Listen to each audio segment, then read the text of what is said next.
Hi friends, welcome to SR vision. ഇന്ന് നമ്മൾ ഉണ്ടാക്കാൻ പോകുന്നത് ഒരു ചാള പൊള്ളിച്ചതാണ്. അതിനായി നമ്മൾക്ക് ചട്ടിയിൽ എണ്ണ ചൂടാക്കി ആദ്യം ഉലുവ ചേർത്ത് കൊടുക്കാം.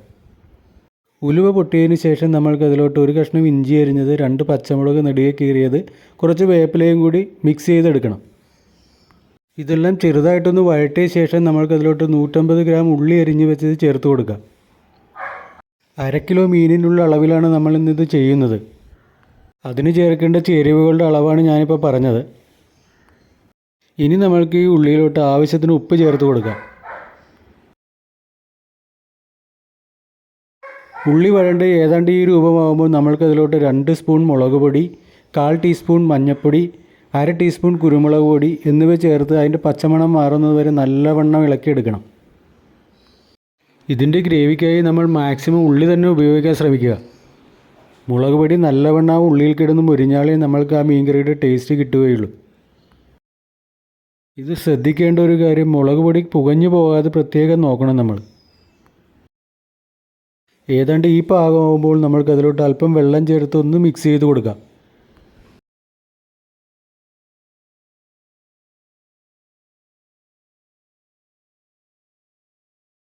ഇനി മീൻ വേവുന്നതിന് ആവശ്യമായ വെള്ളം അല്പാൽപ്പം ചേർത്ത് നമുക്ക് നല്ലവണ്ണം മിക്സ് ചെയ്ത് കൊടുക്കാം.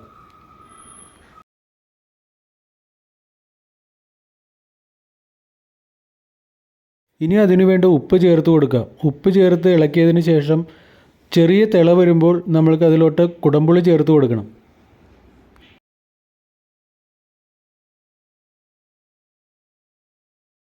ഇതൊന്ന് മൂടി വെച്ച് തിളപ്പിച്ച ശേഷം ഉപ്പും പുളിയൊക്കെ ഒന്ന് ബാലൻസ് ആയി കഴിഞ്ഞിട്ട് നമ്മൾക്ക് മീൻ ചേർത്ത് കൊടുക്കാം. ഇപ്പോൾ ഉപ്പും പുളിയൊക്കെ നല്ലോണം ഗ്രേവിയിൽ മിക്സ് ആയിട്ടുണ്ട്. ഇനി നമുക്ക് മീൻ ചേർത്ത് കൊടുക്കാം. മീൻ വേകുന്നതിന് ഏതാണ്ട് ഒരു 10 മിനിറ്റ് നമ്മൾക്ക് മതിയാകും. അതിനായി നമുക്കതൊന്ന് മൂടി വെച്ച് വേവിക്കാം.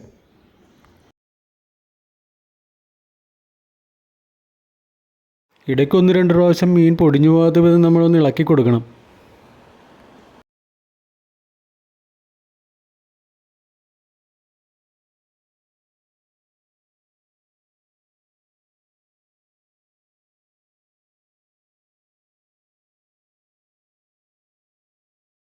ഈ സമയത്ത് നമ്മൾക്ക് ഉപ്പ് ചെക്ക് ചെയ്ത് കുറവുണ്ടെങ്കിൽ ചേർത്ത് കൊടുക്കാം. എനിക്ക് കുറച്ച് ഉപ്പ് കുറവ് ഫീൽ ചെയ്ത കാരണം ഞാൻ കുറച്ച് ഉപ്പ് ചേർത്ത് കൊടുക്കുന്നുണ്ട്.